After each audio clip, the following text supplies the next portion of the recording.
folks, HR Funk here with number 37 in my series on law enforcement qualification course challenge videos. Now if you've not seen any of the videos in this series, what I'm attempting to do is to fire a law enforcement firearms qualification course from each of the 50 states to compare and contrast those courses and ultimately try to determine what I think is the best law enforcement firearms qualification course in the country.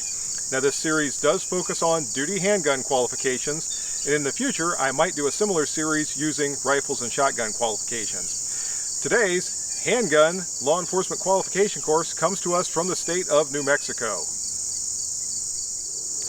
New Mexico uses a 50-round course of fire to qualify law enforcement officers with their handguns in that state, and it's divided into many different stages that take place at distances as close as 1 yard from the target and as far away as 25 yards from the target.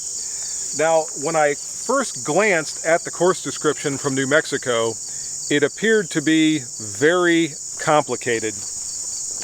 But in looking at it, there are a lot of stages that are all fired, or I should say a lot of drills that are all fired from the same distances from the target, and a lot of them are either the same drill being repeated or a very similar drill that's being fired from that distance. So I think as I work my way through this course, it's not going to seem quite as complicated as I first thought it was going to be when I looked at the course description.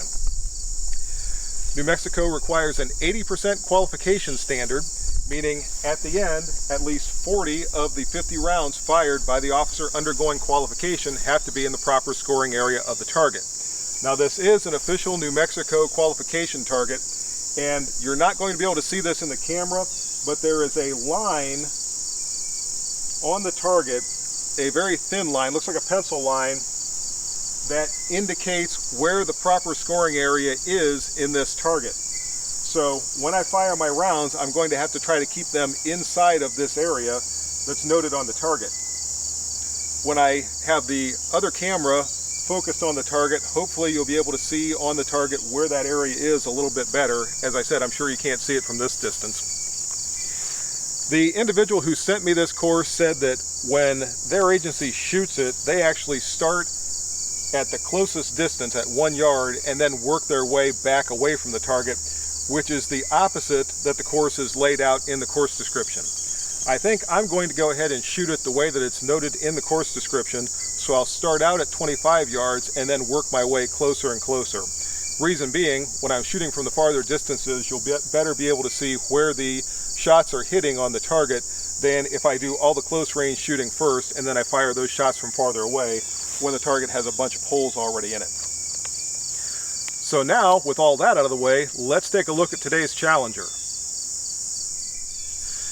Today's challenger is making a second appearance in one of these qualification course videos. This is my Browning Mark III high power, and I first used this in one of the very first courses in this series way back last year. It's been over a year ago when I fired this in either the first or second qualification course video that I recorded. And I thought after 36 videos, none of you would mind too much if I bring it back out again. This is a classic pistol. I think it's going to be a lot of fun to shoot it through this course. And I am looking forward to pitting it against this New Mexico law enforcement handgun qualification course. And I'm set up and ready to go at this distance of 25 yards.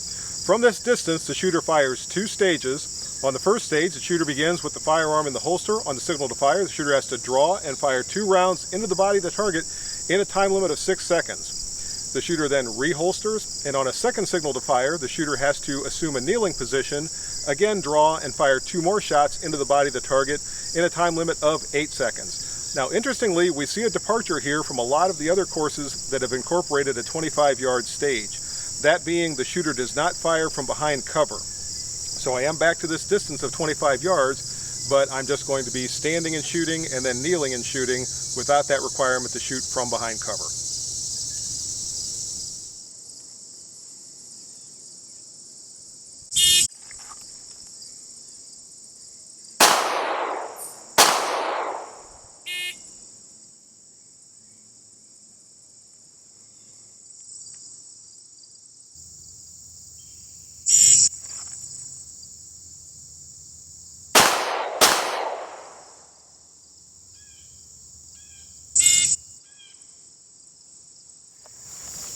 And all 4 of those shots from 25 yards stayed inside the target.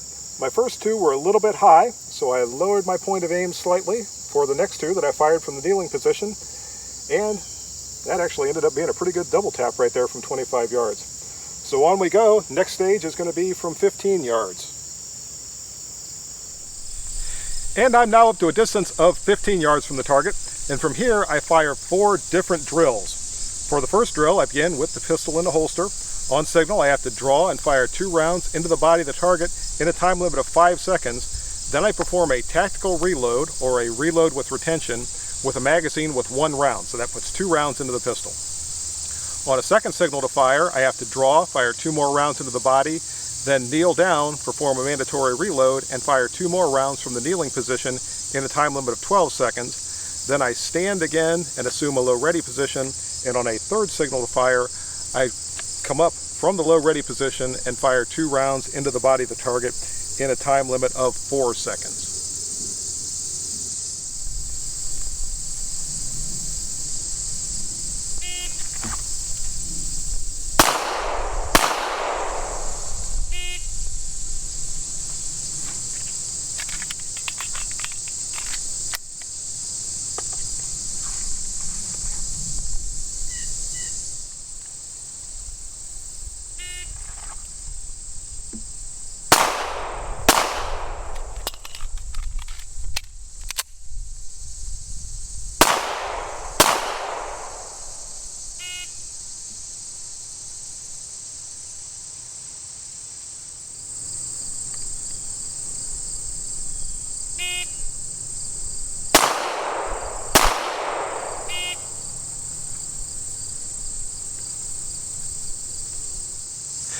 And I'm now up to a distance of 10 yards from the target. From here, I begin again with firearm in the holster, again loaded with 2 rounds, and on a signal to fire, I have to draw, fire 2 rounds into the body of the target, then perform a mandatory reload and fire 2 more rounds into the body of the target, all in a time limit of 10 seconds. That drill is then repeated, so when I'm finished here at 10 yards, I will have fired 8 rounds.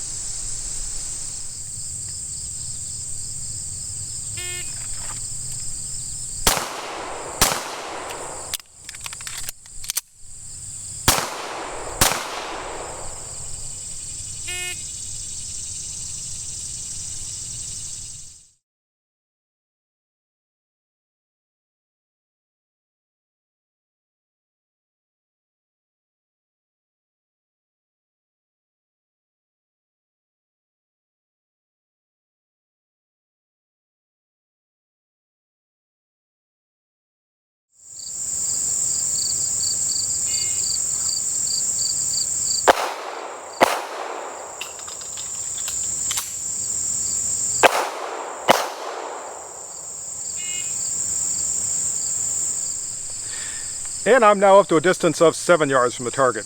And from here, I do a number of different things. To begin with, I start out with firearm secured in the holster. On the signal to fire, I have to draw and fire a failure drill, which is 2 shots to the body and 1 shot to the head in a time limit of 6 seconds. That drill is then repeated. Then I transfer the pistol to my dominant hand, and on a signal to fire, I have to fire 2 rounds into the body of the target in a time limit of 3 seconds. That drill is then repeated. Then I transition the pistol to my non-dominant hand, and again, on a signal to fire, I fire 2 shots into the body in that 3-second time limit, and then that drill is repeated. So a lot of repetition going on here.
And I'm now up to a distance of 5 yards from the target. From here, I fire 3 different exercises, and each one of them is repeated. To begin with, the firearm is in the holster, and on a signal to fire, I have to draw and fire 2 shots into the body of the target in a time limit of 3 seconds. That drill is then repeated. After that, I go to a low ready position, and on a signal to fire, I have to fire 2 rounds into the body of the target in a time limit of 2 seconds. That drill is then repeated. Then I go back to the holster, and on a signal to fire, I have to draw and fire 2 shots to the body, sidestep to the right, and then fire a 3rd shot to the head in a time limit of 7 seconds, and that drill is then repeated.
Final stage of the course, folks, and this is fired at a distance of 1 yard from the target.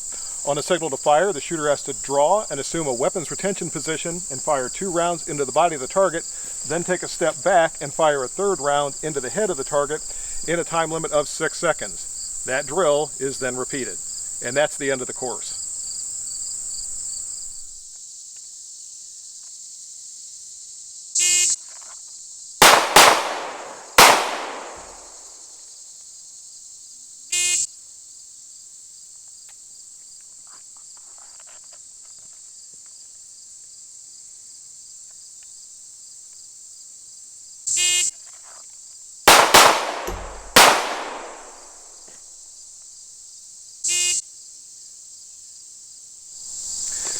And that's the New Mexico course, folks. And at the end, I've got 1 shot that's a definite miss, and I've got 2 of them that tried to miss and broke the line. So at best, I've got a 98%, and at worst, I've got a 94%. Somebody from New Mexico will have to let me know if shots that break the line count toward qualification or if they count as misses. In any regard, I did manage to meet that 80% qualification standard that's set by New Mexico. The course, there are things I like about this course, and there are some other things not so much. Now, on the good side, we've got the long distance shooting, and that's 25-yard shooting with no support, no nothing, just standing firing from 25 yards and then kneeling firing from 25 yards. So that's a pretty good stage. And as we move forward, we get into shooting from alternate positions. We had a kneeling position at 25 yards. We had another kneeling position back here at 15 yards. We've got right and left-handed shooting. We've got some reloading in there. So there are a lot of positive aspects to this, but in a 50-round course, there is a lot of repetition. As you saw when we got closer and closer to the target, it seemed like every single exercise was repeated. And I think when you have that many rounds, you could do a lot of different things that would help to enhance the course. You could add a shooting while moving stage. You could add a force transition stage. You could add virtually anything else you wanted to instead of just repeating the same drills over and over. And I think that's a better way to use your ammunition and a better way to evaluate the people who are undergoing qualification rather than to just have them keep shooting the same thing over and over and over again. But again, I want to end on a good note. As I said, there are things I like about this course. When I plug it into the evaluation matrix, it's probably going to be a middle of the road, maybe an upper middle of the road type of a score. But it's not a bad course. There are just things that could be done to it to help improve it. And here's one final look at today's Challenger. My Mark III P35 high power performed well.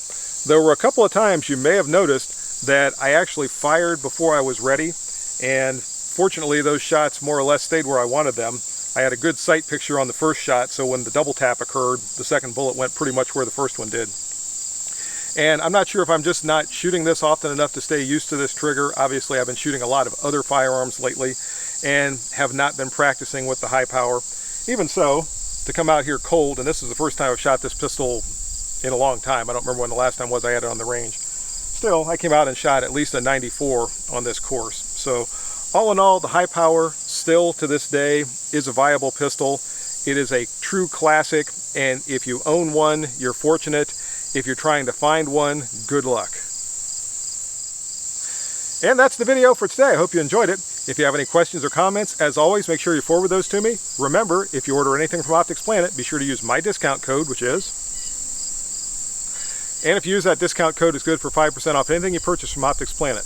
Also, as a reminder, I've recently reestablished my Twitter account, so you can find me on Twitter at hrfunk_channel, and you can also find me on Parler at hrfunk. See you next time, folks, and until then, good shooting. Bye-bye.